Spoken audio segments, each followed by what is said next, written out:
नहीं चाहती कि पिताश्री त्रिदेव के एक अभिन्न अंग का तिरस्कार कर इस महापाप के भागी बने। जिस तरह से आपने ब्रह्मदेव के अहंकार का अंत किया था, मैं चाहती हूँ कि ठीक उसी तरह आप मेरे पिताश्री के क्रोध और अहंकार का अंत करें, ताकि वो आपकी महिमा और दिव्यता के दर्शन कर पाए। देव, मैं अपना अपमान सह सकती हूँ, परंतु आपका नहीं। पिताश्री ने इस यज्ञ में प्रत्येक देवताओं को आमंत्रित किया, परंतु आपको नहीं। इसीलिए आपकी अर्धांगिनी होने के नाते मेरा कर्तव्य बनता है कि मैं उस यज्ञ में जाकर आपकी उपस्थिति सुनिश्चित करूं और सबको ये बताऊं कि आप इस यज्ञ और सम्मान के लिए योग्य हैं। सती, समझने का प्रयत्न करो। शिव का संसार तो तुम हो। मेरा मान, मेरा सम्मान, सब कुछ तुम ही हो। मुझे कोई अंतर नहीं पड़ता कि कौन मेरा अपमान करता है और कौन सम्मान। परंतु यदि तुम प्रजापति दक्ष के इस यज्ञ में सम्मिलित होने के लिए गई, तो मेरे प्रति दक्ष प्रजापति का सारा क्रोध एक धारा बनकर तुम्हारी ओर केंद्रित हो जाएगा, तुम्हें आहत करेगा, और ये मैं होने नहीं दूंगा।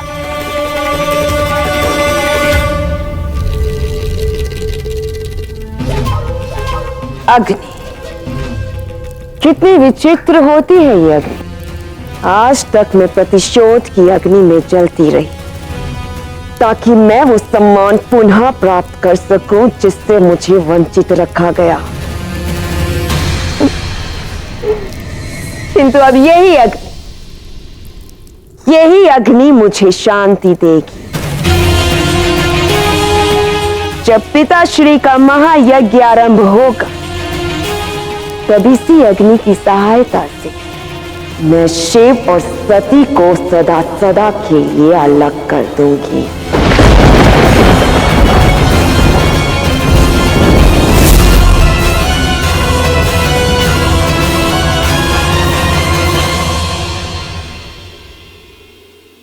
इसे रख लो तारकासुर।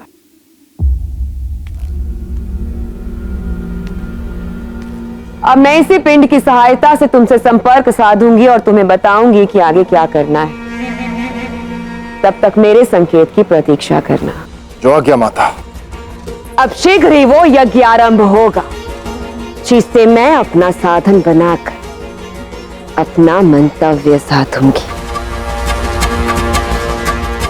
जिस वैरागी के जीवन में तुम राग भरने आई थी ना सती,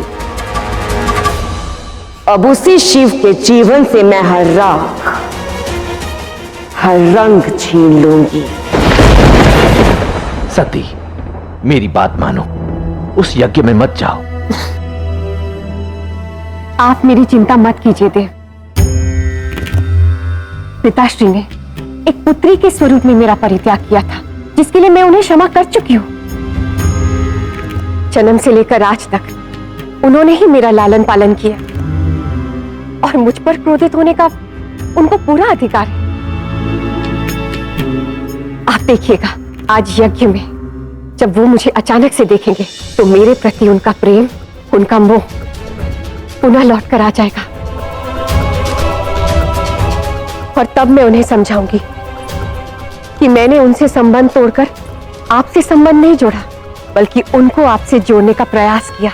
और ये प्रयास इस यज्ञ को सफल बनाने में एक महत्वपूर्ण कड़ी होगी।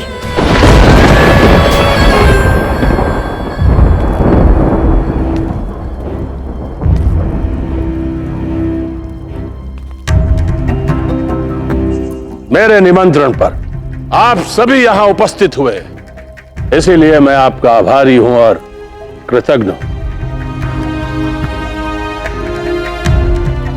इस महायज्ञ को आरंभ करने के लिए सभी अतिथि यहां उपस्थित हैं। इसीलिए आप सबके आशीर्वाद से मैं इस महायज्ञ को आरंभ करता हूं। एक क्षण रुके प्रजापति दक्ष। क्या वास्तव में इस यज्ञ के लिए सभी अतिथि उपस्थित हैं?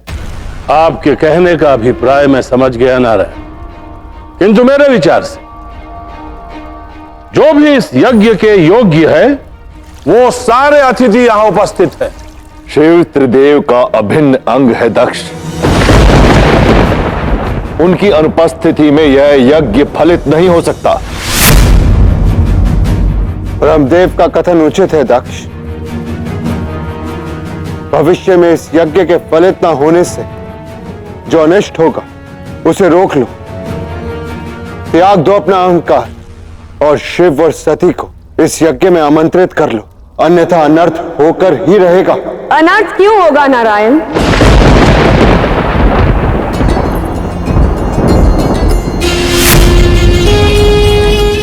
जब समस्त सृष्टि के रचयिता, संचालक और सभी देवता इस यज्ञ में अपना आशीर्वाद देने के लिए यहां उपस्थित हैं, तो अनर्थ क्यों होगा?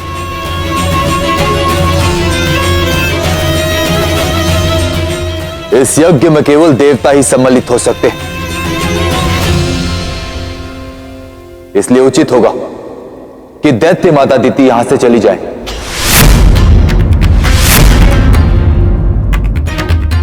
क्षमा करें देवराज इंद्र, पता नहीं ये भूल मुझसे कैसे हो गई। क्यों चली आई मैं इस यज्ञ में? ओह हाँ, भूल मुझसे नहीं किंतु आपसे हुई है देवराज इंद्र। दक्ष पुत्री हूं मैं और इस नाते इस यज्ञ में उपस्थित रहने का मेरा अधिकार तुमसे अधिक है।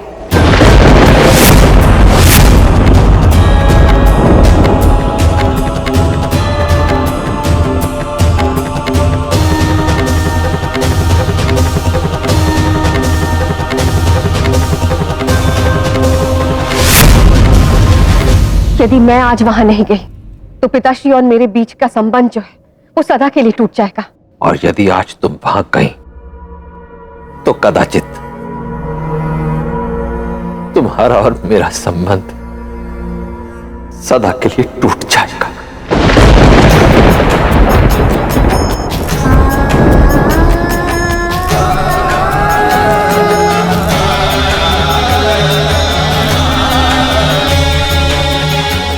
असंभव। हमारा संबंध इतना भी अशक्त नहीं कि मेरे पिताश्री के क्रोध और उनके अहंकार से टूट जाए। मैं जानती हूं पिताश्री को मनाना इतना सरल भी नहीं होगा, परंतु सोने को कुंदन बनाने के लिए उसे आग में तपना ही पड़ता है। बालपन से पिताश्री हंसते हंसते अपने हाथों से मीठे पकवान खिलाया करते थे। आज उन्हीं का ऋण समझकर उनके कटु शब्दों के खूंट भी पी जाऊंगी। और यदि उन्होंने मेरा अपमान किया तो क्या तब तुम अपने मन को इतना कठोर कर पाओगी सती कि वहां जाकर अपने पति के विरुद्ध कहे गए कटु शब्दों को भी सुन सको? कदापि नहीं।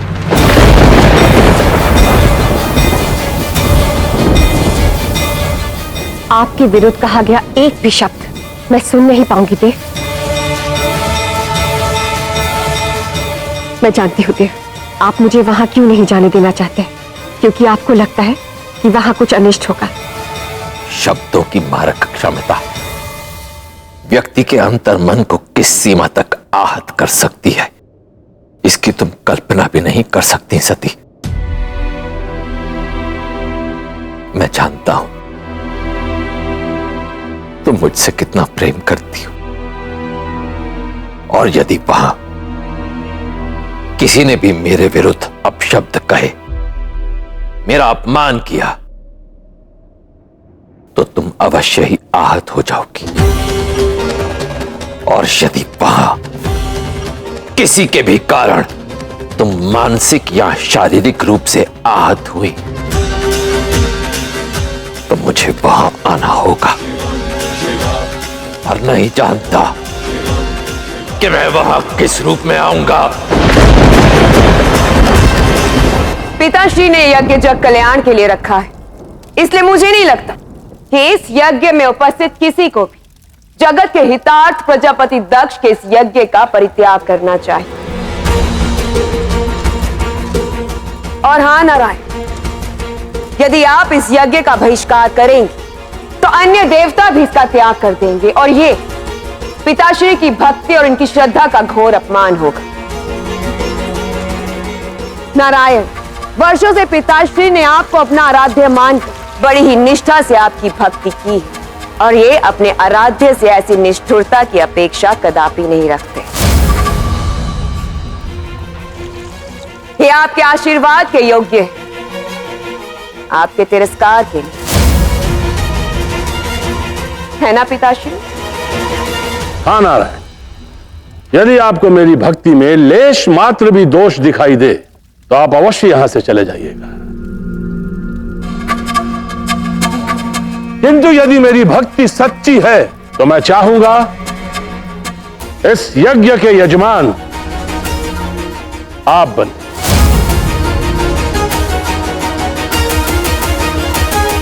ठीक है,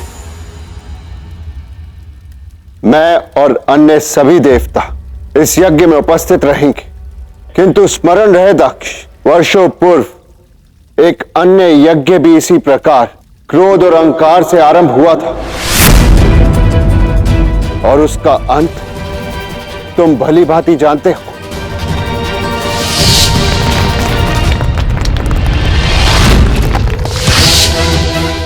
तुम शिव और सती के अनुपस्थिति में इस यज्ञ को आरंभ करना चाहते हो, किंतु स्मरण रहे दक्ष, इस यज्ञ के फल स्वरूप तुम्हें जो भी प्राप्त होगा उसके उत्तरदायी तुम स्वयं होगे।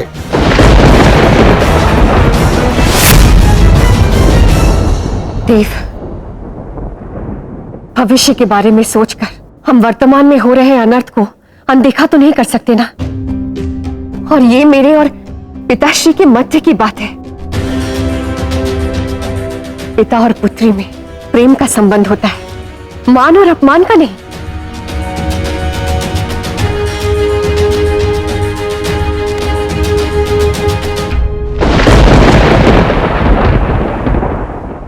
आपको मेरी सौगंध, आप मुझे यज्ञ में जाने से नहीं रोकेंगे और ना ही मेरे पास आएंगे जब तक सती स्वयं आपको ना पुकारे। आप वहां नहीं आएंगे।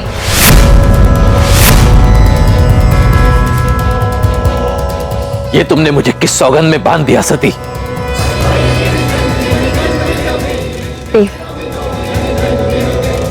मेरा विश्वास कीजिए देव, बिना संतान की उपस्थिति के कोई भी यज्ञ सफल नहीं होता और मेरे गए बिना वहां कोई भी आहुति फलित नहीं होगी और जग कल्याण में बाधाएं आएंगी।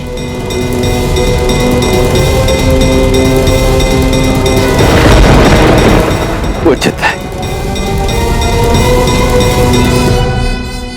तुम्हारी सौगंध का मान रखने के लिए मैं भी एक प्रण लेता हूं कि जब तक तुम उस यज्ञ से वापस नहीं लौटाओगी तब तक मैं अपनी आंखें नहीं खोलूंगा। जब तक तुम शिव को स्वयं नहीं पुकारोगी सती, शिव के नेत्र बंद रहेंगे।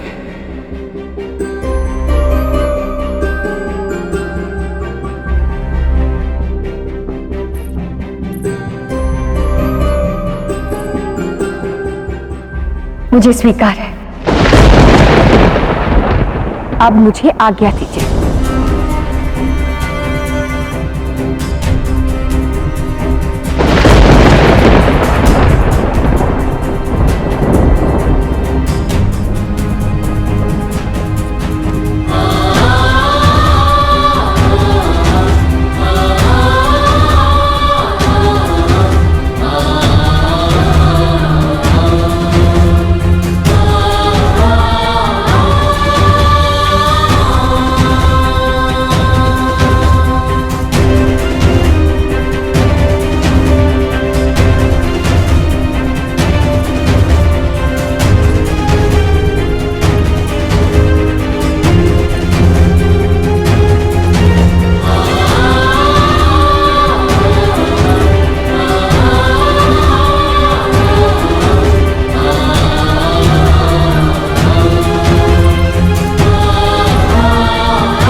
यज्ञ के यजमान नारायण, मेरे पिता ब्रह्मदेव और यहाँ उपस्थित सभी देवताओं को साक्षी मानकर मैं प्रजापति दक्ष इस महायज्ञ में प्रथम आहुति देता हूं।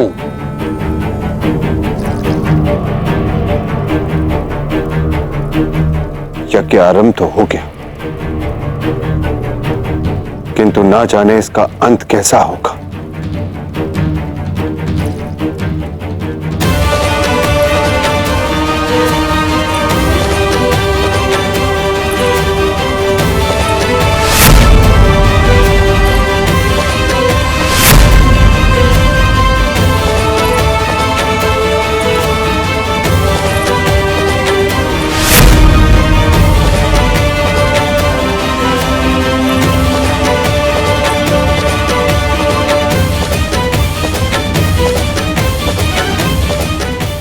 पिताश्री,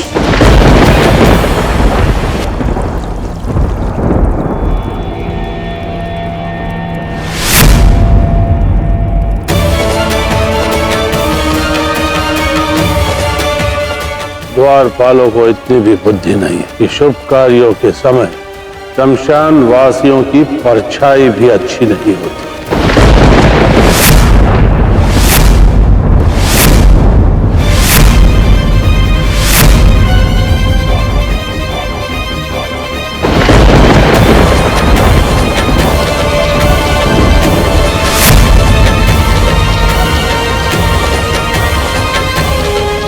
यदि दक्ष अपनी मर्यादा पार कर गया और सती क्रोधित हो गई तो अनर्थ हो जाएगा। इस अनर्थ को आपको रोकना ही होगा शिव।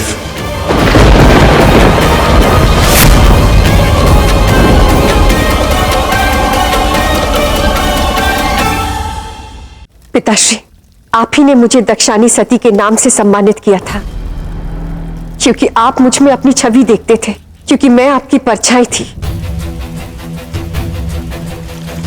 परंतु आज आपको मेरी ही परछाई इस यज्ञ में पड़ना स्वीकार दें। पिताश्री, यहाँ उपस्थित मेरी सारी बहनें मुझसे यही कहा करती थी कि आपके हृदय में मेरे लिए एक विशेष स्थान है, तो आपकी प्रिय पुत्री के लिए इस यज्ञ में कोई स्थान नहीं। मैं आपकी पुत्री होने के नाते इस यज्ञ में केवल आहुति देने का अधिकार चाहती हूँ पिताश्री। जिनके नाम का तर्पण दे दिया गया हो वो प्रेत हो जाते हैं, और प्रेतों का शुभ कार्यों में कोई स्थान नहीं होता। जिस क्षण तुमने मेरी इच्छा के विरुद्ध उस कपाली शिव का चयन किया था, उसी क्षण तुमने मेरी पुत्री होने के सारे अधिकार खो दिए। कदाचित तुम्हें स्मरण नहीं कि उसी दिन मैंने काल को तुम्हारा दान दे दिया था। और उसी महाकाल ने मुझे स्वीकारा था पिताश्री, क्योंकि काल और मृत्यु उन्हीं के अधीन है। और वो शिव ही है जो जानते हैं कि एक पिता और संतान के बीच चाहे कितने भी मतभेद क्यों ना हो जाए, उसे दूर करने के लिए कोई ना कोई मार्ग निकल ही आता है। और ये महाकाल की महिमा थी जिसने आपके क्रोध, आपके परित्याग को भी दान समझकर मुझे अपनी अर्धांगिनी के रूप में स्वीकारा पिताश्री।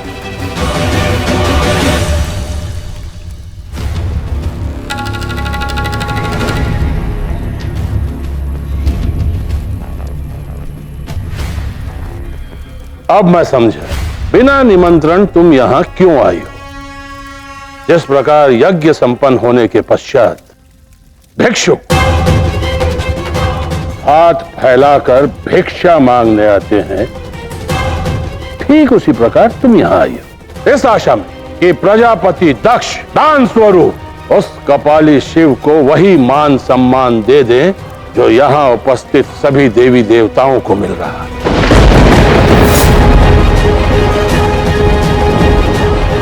नहीं, उस कपाली शिव के लिए मेरे घर से भिक्षा भी नहीं जाएगी।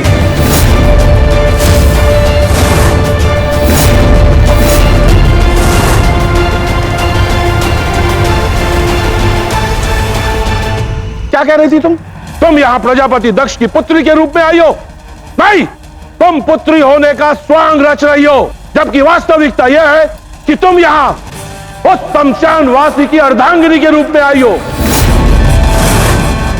उस कपाली शिव के लिए भीख मांगने। दक्ष, मेरे प्रति तुम्हारी भक्ति का मान रखते हुए मैंने तुम्हें वचन दिया था कि मैं और सभी अन्य देवता इस यज्ञ के साक्षी बनेंगे, किंतु मेरे आराध्य और देवी सती के लिए तुम जिस प्रकार की अभद्र भाषा का प्रयोग कर रहे हो, उसे सुनने के पश्चात मैं यहां एक पल नहीं रुकूंगा। मैं अभी इसी क्षण इस यज्ञ का बहिष्कार करता हूं।